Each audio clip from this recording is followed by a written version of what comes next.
warahmatullahi wabarakatuh. Perkenalkan, nama saya Aliani Sabrina dengan NIM 23060212, kelas B1 PGSD angkatan 2023. Di sini saya akan membuat video untuk memenuhi tugas UAS proyek saya yang dimana dengan mata kuliah telah kurikulum dan kapital selekta, yang dimana mata kuliah ini diampu oleh dosen Ibu Evi Susanti MPD. Hari ini saya sudah bersama salah satu guru SDN Cihanjawar 2 untuk berbincang langsung mengenai implementasi telah kurikulum di sekolah tersebut. Oke, selamat siang Ibu. Siang. Terima kasih sudah meluangkan waktunya untuk saya berwawancara ini. Sebelum kita mulai, bolehkah Ibu mengenalkan diri dan sudah berapa lama Ibu mengajar di sekolah dasar ini? Izin ya, perkenalkan, nama saya Nelsa Aisyah. Saya kurang lebih sudah 1 tahun mengajar di sekolah dasar ini.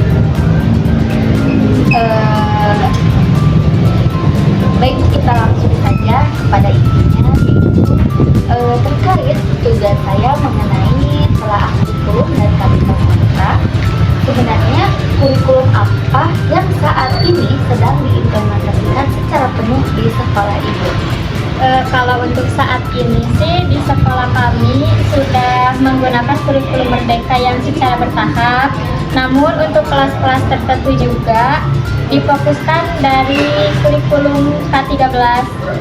Jadi kalau fokus sekarang lebih ke pengembangan karakter dan fleksibilitasnya pembelajaran.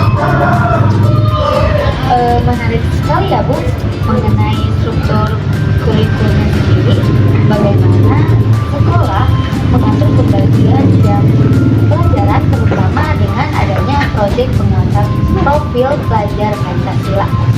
Kalau untuk pembagian strukturnya dibagi menjadi 2. Yang pertama itu ada ekstrakurikuler dan proyek P5. Jadi kami menyisihkan sekitar 20-30% jam pelajaran dalam setahun untuk proyek karakter. Jadi anak-anak tidak hanya belajar di dalam kelas saja, tapi juga praktek langsung sesuai tema yang dipilih di sekolah.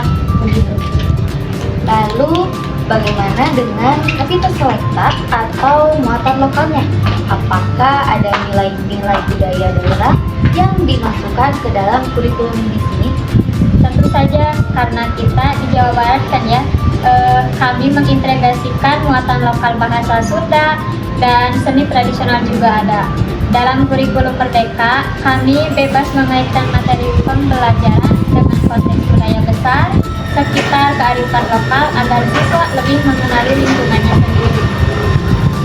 Dalam pelaksanaannya, bagaimana Ibu mengelola atau memanajemenkan pembelajaran di kelas agar semua siswa dengan kemampuannya yang berbeda-beda bisa mengikuti?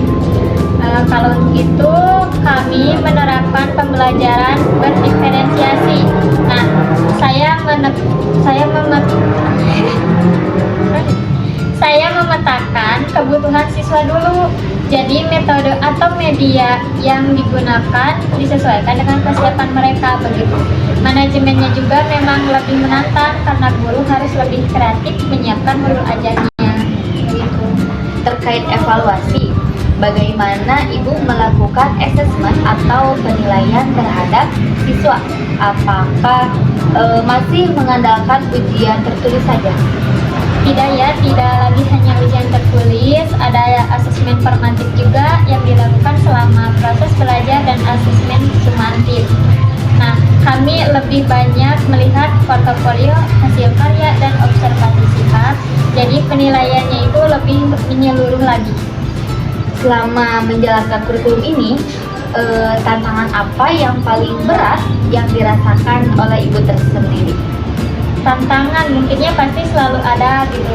Nah, kalau untuk tantangan terbesarnya yaitu perubahan pola pikirnya dan administrasi yang cukup baru. Guru harus belajar lagi cara menyusun modul ajarnya yang relevan. Namun, ada juga nih dampak ke siswanya sangat bagus. Mereka jadi lebih aktif dan tidak tertekan dengan hafalan materinya. Begitu. Wah, luar biasa sekali penjelasannya. Terima kasih banyak Ibu atas informasi yang sangat mendalam ini, sangat membantu saya memahami teori kurikulum di lapangan. Ya, sama-sama ya. Semoga sukses untuk studi di Siliwanginya.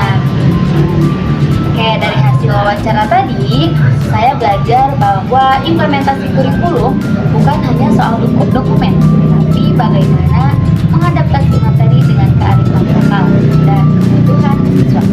Refleksi saya adalah sebagai calon guru, kita harus tetap siap untuk terus belajar mengikuti perubahan zaman. Demikian proyek buat saya. Terima kasih kepada dosen pengampu Ibu Evi Susanti MPD dan pihak sekolah. Mungkin dari saya Aliani Sabrina pamit undur diri. Wassalamualaikum warahmatullahi wabarakatuh.